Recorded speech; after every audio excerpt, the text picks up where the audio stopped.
ine ndithokoza Yesu wandivesa maiyawa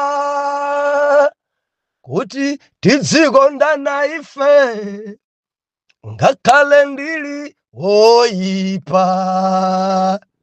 Ine ndithokoza Yesu wandivesa bambo yawa kuti tidzisungana ife ngakhale ndili woyipa. Ndiulandile nokondedwa omvera konse kumene muli. Heneleke ichale mtumiki wanu Believer lelo pa 27 Oktoba 2025 utumiki wa mzimayi sabutopiki gogo wa Chiyuda, gogo opempera. Believer pali minofu yapa gogo opa Jehova. Mwana Mulungu, lole kuti tiwerenge buku lije ya Ruth. Ruth chapter number 4 verse number 16. Mawu apa mwamba kunena kuti Boaz akwatira Ruth nabadwa Obedi. Verse number 16, Bible linena kuti ndipo Naomi anamtenga mwanayo namuyika pachifuwa pache nakhala mulezi wache. Tipemphere. Mulungu wodabwitsa, Mulungu wamphamvu zonse, Mulungu amene mumamanga mabanja, Mulungu amene mumalola kuti mbanja mupezeke mwana. Ulemerero, mautamando zonse Jehova zipite kwa inu. Tilinso pamaso panu Jehova, ndikufunani kwambiri yawe.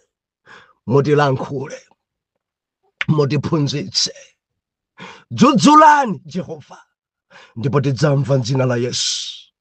Amen. Believer, tinasowana masiku awiri awa kuona la munda. Mwana Mulungu, munda ungu ndimanena nthawi zonse kuti ena makhala akubalira, pamene ena akudzala, pamene ena makhala akugalauza, ena kugwesa kumene. Munda ungu kwambiri, chimene chikufunika nkoti tidzuke tiyambe kuigwira ntchito. Mwana Mulungu, tapambana, tagonjesa, chikho Yesu watenga, and pate yachitika.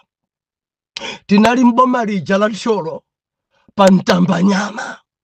Believer kunabwera wanthu wachinyamata ochokera ku Mwanza, wachinyamata ochokera ku Thekerane, ku Blantyre, achinyamata ochokera ku Nsanje, ku Chididimalire ni Mozambiki, wachinyamata ochokera ku Chikwawa kwa Chapananga uko, achinyamata ochokera kwa Ngabo, achinyamata ochokera madera osiyana siyana.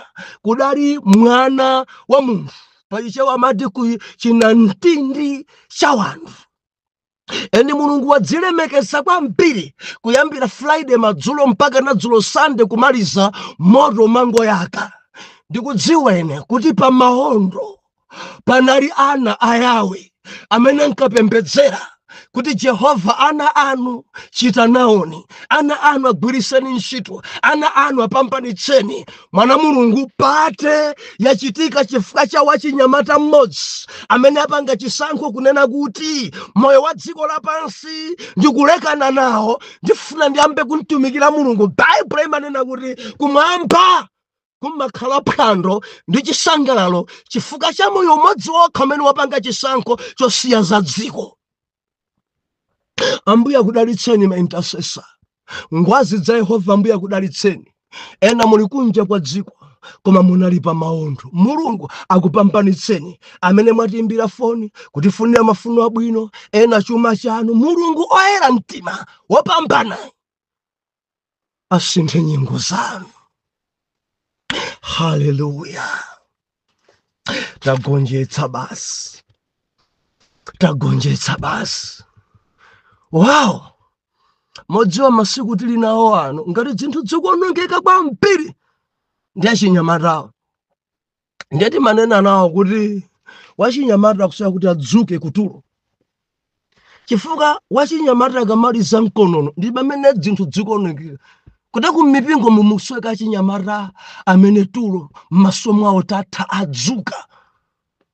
Achinyamata amene alibe mkonono pa mpingo.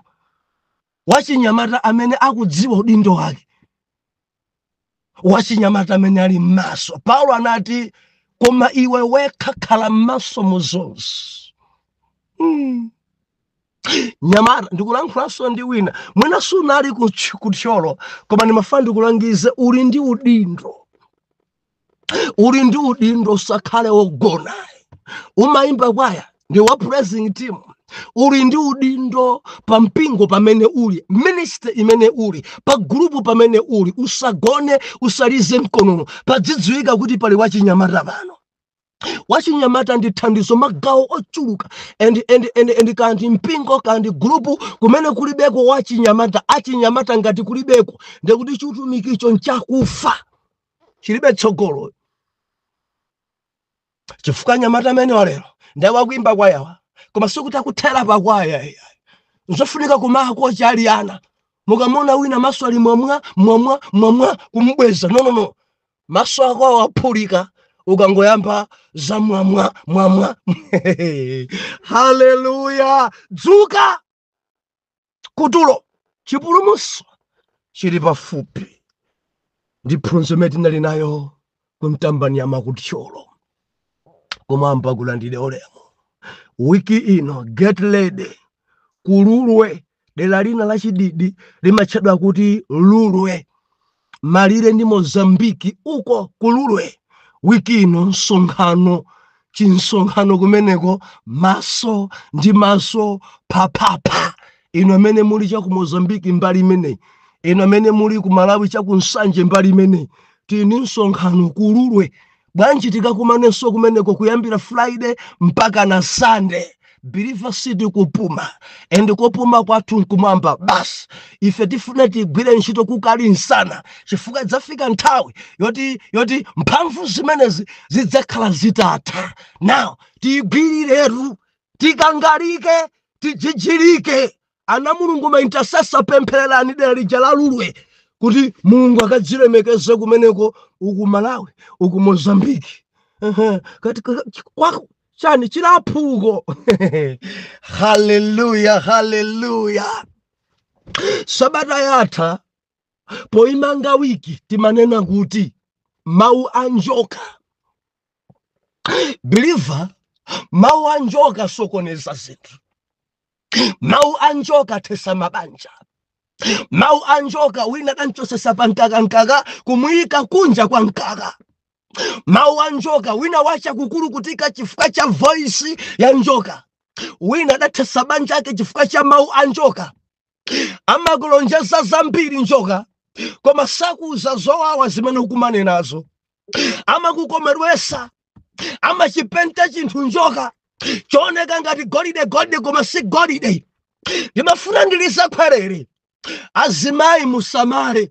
Tili masiku oyipa kwambiri.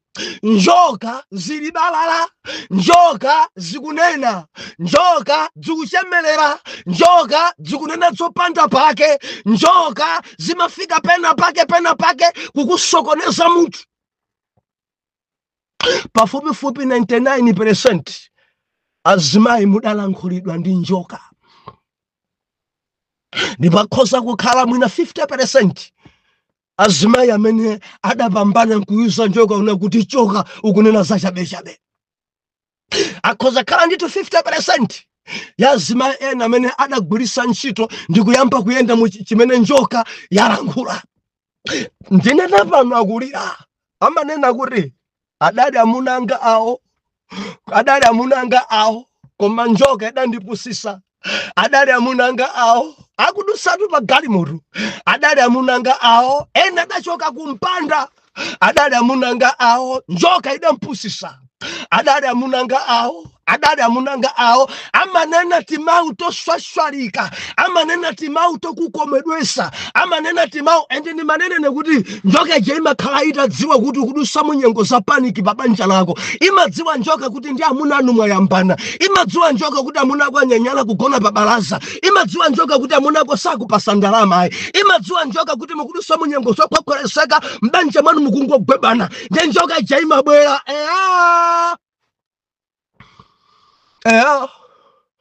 zona munanu ndamenaje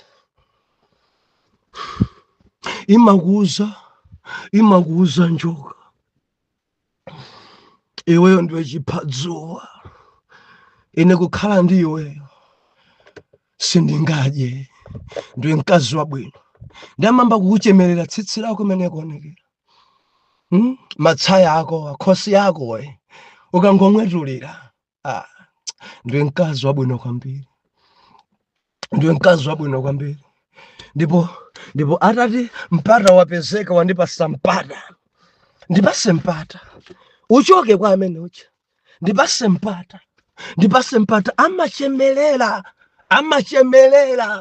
amachemelera timauta chikondi kunena kuti iwe udzakhala pamendo pangapa timauta chikondi njoka azibamboso ambiri ambwambwana chifukwa cha mau anjoka adanena kuti ndidzikubereka kumbuyo ine sakukusamala atu mkazi ameneyo ine ndidzikubala kumbuyo mpaka nakosamba kubafa ine ndidzikusamala ineyo ine ndi timau timene titaononga mabanja timau timene titaononga mautumiki mau amenewa anjoka mau amenewa ena ndinena pano aulira mau amenewa anjoka mau amene adaraya chinthu chabwino mau amenewa anjoka adawasokoneza azimayi ambiri adabalalika azimayi ambiri adathesa mabanja azimayi ambiri pano maudindo adagwesa adachosa akuseva discipline yawo voice ya snake ndimafuna ndinene kuti musamale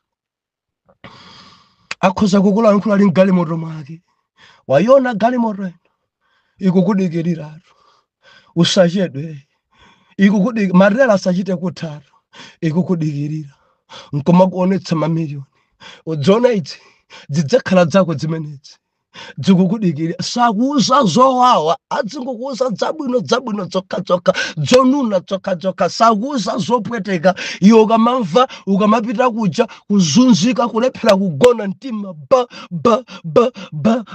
ba akuti mamiliyoni akundidikirira galimoto ikundidikirira ndewamba kwanyoza munako mamuna wa mtundu wanji otalika makutu mamuna wa mtundu wanji wadzindevu chonchi mamuna wa mtundu wanji ndi amamba kunena dzina dzima damage simumasamba mkonono ine ndimalephera kugona ndifuna ndichoke pano ino chifuka chache nchankonono mau anjoka bilifa mwasanga kwambiri ndili mkarundo wa lero ndili ndi karundo lero gogo wa Chiyuda bilifa sidi ukamba gogo wa Chisenai si gogo wa Chimang'anja sidi ukamba za gogo wa Chiromwe ai si gogo mchewa kapena mtumbuka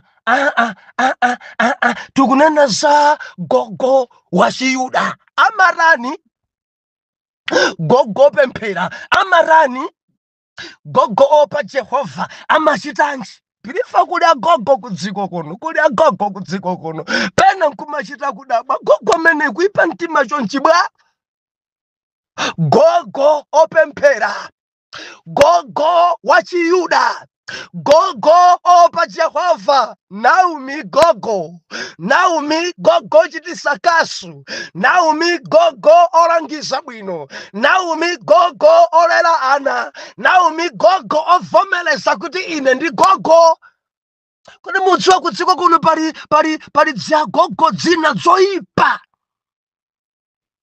agogo gogo koma usavomereza kuti ndi gogo.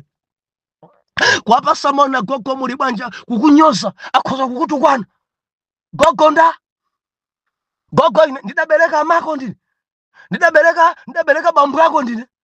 Ukumana kuti gogo ene. Birifa sanditsutse ena nyozedwapo. Ena tukwanidwapo. Kuyambira lero sadzerekeza gogo muli banja ukatchule amako. Ino si gogo. Gogo wachisena amakana gogo kufuna utsikana. Gogo wachisena amakana kuitanidwa gogo. Mutu muri imvi nsana utachoka akuyenda ndi ndodo. Mano ena tagululuka koma gogo akukana. Why? Chunkanisa gogo ninji. Gogo achitonga akukana gogo akuti mudzindi itanasisi akukana gogo wachiromwe akukana gogo ari mudzindi itanachemwa akukana gogo wachichewa mchewa akukana gogo ari isi mudzindi itanasisi ine si gogo mako sinda mbale ndine ine si gogo bambu yako sinda mbale ndine ine si gogo koma mudzindi itanachemwa mulibwa. Hallelujah. Zaka sikisita sindinu gogo. Sindinu gogo mai. Dzochitika pasi mai zidayima paino kubala mudasiya paino zaka sikisite wina kata gogo muli bwanji achimwa. Kodi simukudziwa kuti kukalampa ndi chisomo pamakhala kuti Mulungu ayigwira ntchito paino. Ena kufuna takalampa ngati inu koma sizikutheka. Kukhala nzaka 70 ndi chisomo, kukhala nzaka 80 ndi chisomo, kukhala ndi zaka 90 ndi chisomo. Simungavomereze kuti Mulungu akutetezerani, Mulungu akusamalirani. Kumayinyadira dzina la ugogo. Adzukulu anga muli bwanji, adzukulu anga muli bwanji. Akamati gogo. Iwe nkumanyadira gogo wanu ndineyo komati ya gogo topanda Mulungu. Nkhalampa zopanda yawo sizimavomereza kuti ni nkhalampa. Ndi zimene zikumbwambwanaso kwa mpiri zinkhalampa dzalero kumagonana ndi anyamata. Gogo wantundu wanje osadzilemekeza. Gogo wantundu wanje osadzilemekeza. Kumamveka nditi mbiri chachigololo koma nkhalampa yachabechabe. Mwana weniweni amene kugonana naye saizi ya mdzukulu wake. Gogo wa zaka 70 koma wanjala mchuno. Gogo wa zaka zambiri koma kufuna be nyamara. Gogo oipa atiphunzitse Naomi. Gogo wa Chiyuda amene adali ndi nthawi zapadera zokwanitsa kulera mdzukulu. Tikamayang'ana pa Naomi tikhoza phunzira zambiri. Gogo olangiza ndujara nkamuzana kuti Rute usambe. Gogo opemphera amalangiza atsikana ukhondo. Gogo opemphera amalangiza atsikana kuti adzipemphera. Gogo opemphera wachiyuda gogo onga Naomi amauza achinyamata kuti mudzisala kudya. Gogo opemphera amailangiza dziko kuti mudzimuopa Jehova. Gogo opemphera amakhala mulezi wa adzukulu ake. Verse number 16. Atabadwa mwanayo, mwana atabereka Ruth akuti adantenga ndi Naomi, ankakhala pachifuwa pa Naomi, ankamulera ndi Naomi. Moti Rute mwanayi mwina kungomuyamwitsa koma nthawi zambiri amakhala ndi agogo wake. Ndimafuna ndinene ndi agogo tanimverani. Muli ndi udindo olera mwana, muli ndi udindo osamala adzukulu, muli ndi udindo ocheza ndi adzukulu, muli ndi udindo olera ana a mwana wanu. Dziagogo dzina malo molera ana koma dzimfiti dzagogo. Dzina dzimangokhala kutamba kumpasa mpata mwana wangayi munsamale amphunzitsa driver wa ndege ya lichero.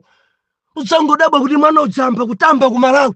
Mwana ujamba kutuluka maiko akunja. Mwimbira phone bwanji kodi uli bwanji mwana wanga atati tinali ku Zambia, tinapita ndi agogo, tinapita ku America, timaendesa kumeneko tinkajako nyama. Tidali ndi agogo kumeneko. Moti pano ndine expert driver oyendesa ndege. Nimaendesa agogo ndi gulu ya anzawo. Moti kamwana kanzukulu malo moti akaphunzise kupemphera, kanzukulu akaphunzise kukonda Mulungu, pano akaphunzisa driver wa ndege ya kuufiri. Gogo ipa, gogo wa Malawi, gogo wa Mozambique, gogo wa Zimbabwe. Malo mphunzisa mwana zolango saka mphunzisa ufiti.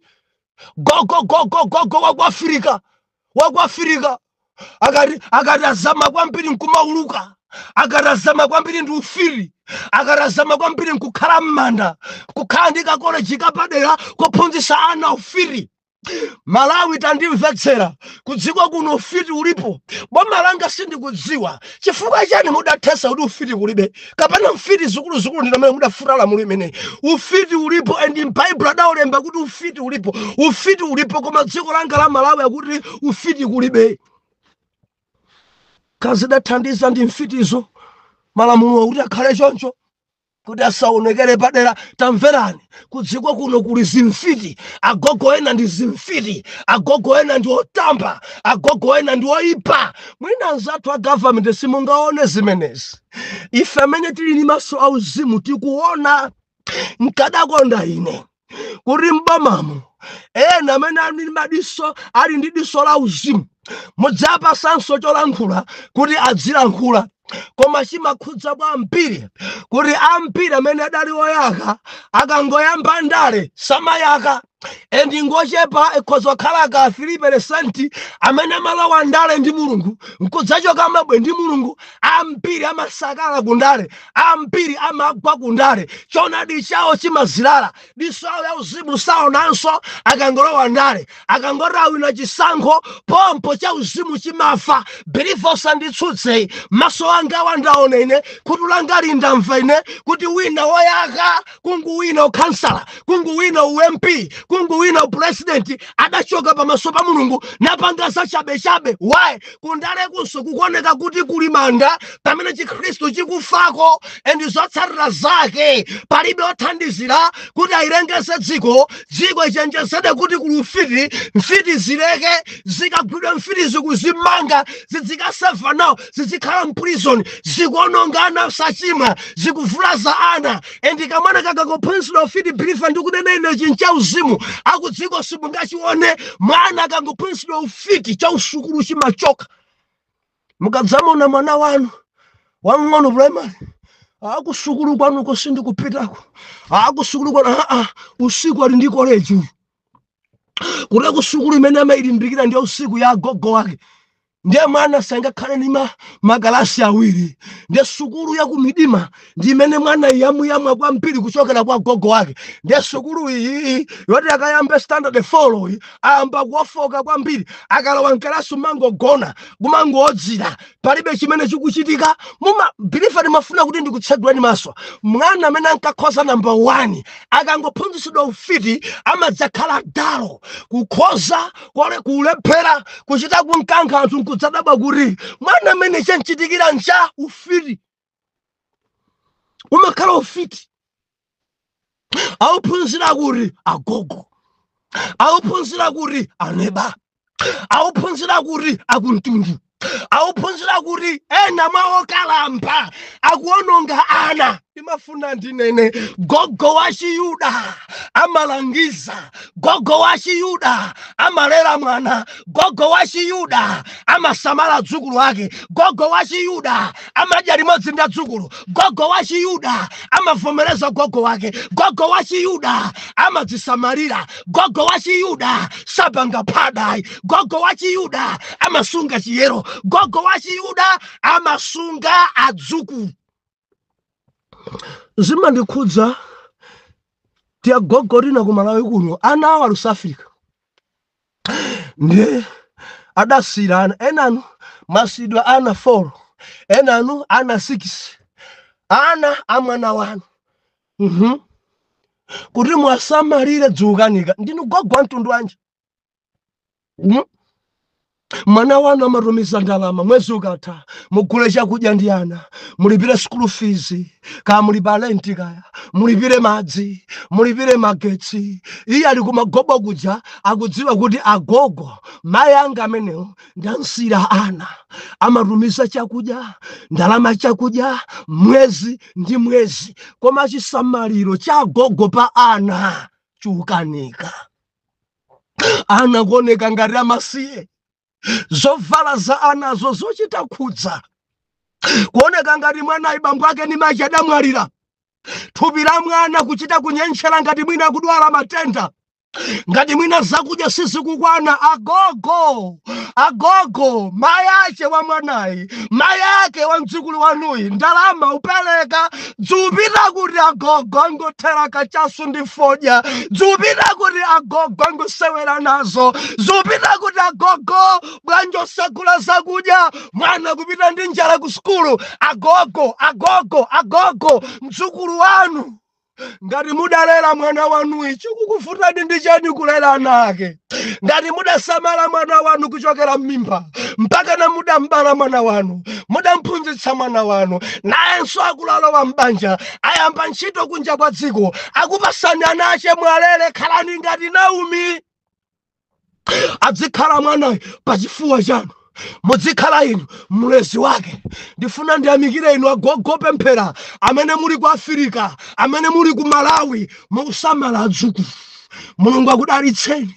Mwana achita kuoneka kusalala, kandi angati amene ananu akupasani kuchita kuoneka zovala zapamwamba kuti nzonadi. Bambo ake akugwira ntchito ku America, bambo ake akugwira ntchito ku South Africa, kumuyang'ana mwana madresi achi South Africa, kumuyang'ana mwana mafuta amene akudzola, nsapato zimene akuvala. Akafika ku skulu anthu nkumadabwa, ndi mwana wa ndani uyu? Kumuyang'ana amene akukhalira, thanzi imene ali nayo. Gogo opemphera, gogo pemphera, amasamala, amalera adzukulu, amalera adzukulu aja amabwera kumango nkhulukutira gogo akuseka ndi adzukulu.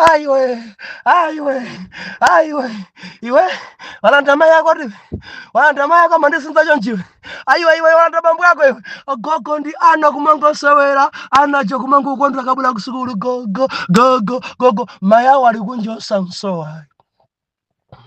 Ena adayiwala anawo kuti ali ndi mayi awo ndi bambo awo kunja, kuona ngati agogo ndi mayi awo. Modamanda kuti amama kunena gogo awo, amama chifukwa kukula ndiwo. Gogo pemphera, olera ana, odyesa ana, osambisa ana. Sachitira nkhanza, kuwakhumbatira, kukhala pachifuwa, kugoneredwa pa miyendo, kudya nawo limodzi, kaya kugwesera nsima, kaya kugwesera therere, kumangosangala. Koma wina mwana amadya agwesapo therere pa chitenje cha agogo. Mene angamulikitire kamwana kakang'ono tu, zaka sizidakwana 6, ungayipise nsalu yanga chochi ndi therere, umendesa mako ine. Pomwepo bambo, pomwepo chipama cha mwana futi kupusa chitsero cha chabe kulanda mayi ache tachiyang'ana ndi maso ake. Chifukwa choti mwana agwesa msuzi wa nyemba pa chitenje chanu, mayi ake amatumiza sopo wa maki safu mwezi ndi mwezi, mayi ake amatumiza ndalama pa mukulu, pa Airtel Money, pa Mpamba kapena pa Paisa ku account yanu, mayi ake akutumiza chakudya tsiku ndi tsiku, endi nyemba izizi mwazigula ndi ndalama za mayi ake. Lero mwana wake mukuchita kumphipita kumulikita chonchi chifukwa chakuti agwesera therere pa dress yanu. Gogo ipa, gogo mfiti ya gogo yosasamala. Simungalola azukulu kuti adzikudesani, azukulu adzibweresa mafumbi awo kukudesani. mudzimulela mwana, mudzinsamalira mwana. Agogo pemphera ndimvetsereni, kuchalichi mudapasidwa maudindo ndinu alangizi akuchalichi, muli ndi ntchito kuchalichi. Tamaonetsani chitsanzo kwa adzukulu anu, mudzitha kusamala adzukulu anu. Mwana anu adzikhala pamtende kuti ananga ndasiyira amayi ngati adzukulu wake awasamala, awaphikira, awadyesa, awaveka. Ndalama ikamabwera kuti inja mwana mungulire chakuti, mudzingulira chimenecho. Gogo opemphera, gogo pemphera. Gogo wina anagona nja, bambo ake mayi akakutumiza ndalama, koma ana amene akuondera, ana kusukulu kuboweka nayo, ana opita ndi njala, koma mayi awo, bambo awo, mwezi ni mwezi zikumalowa pa paisa, mwezi ni mwezi zikulowa pa mukulu, pa Airtel Money, pa Mpamba, zina zikulowa kwa account kuchokera kunja kwa dziko National Bank.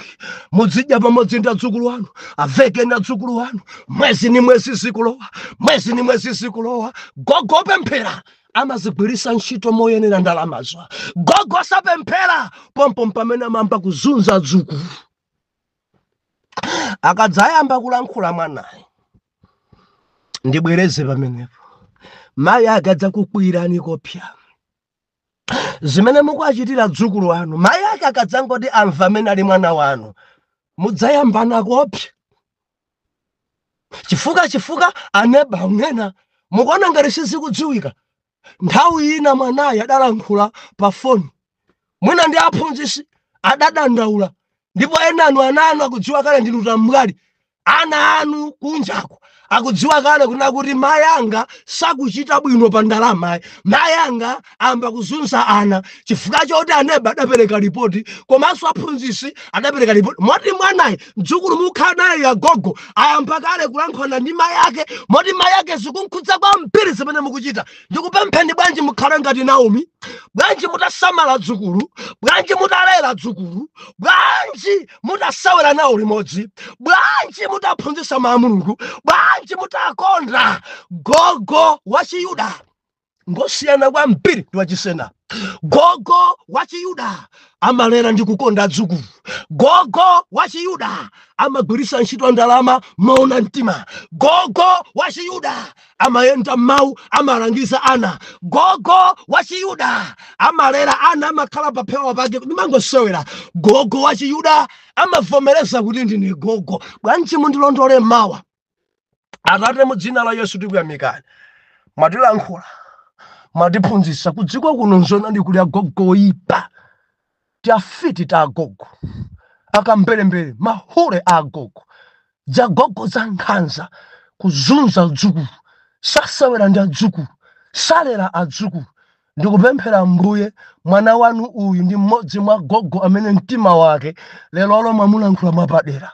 Nthandizeni adziwe udindo wake wokhoza kulera adzukulu, kusawera ndi adzukulu, kudya limodzi ndi adzukulu, kuphunzitsa adzukulu kuti mwana akule nkhalidwe yabwino. Muchite zimenezi Mulungu polemekeza dzina lanu. Mwa Yesu Khristu oyera mtima tonse tiyankhe kuti amen and amen.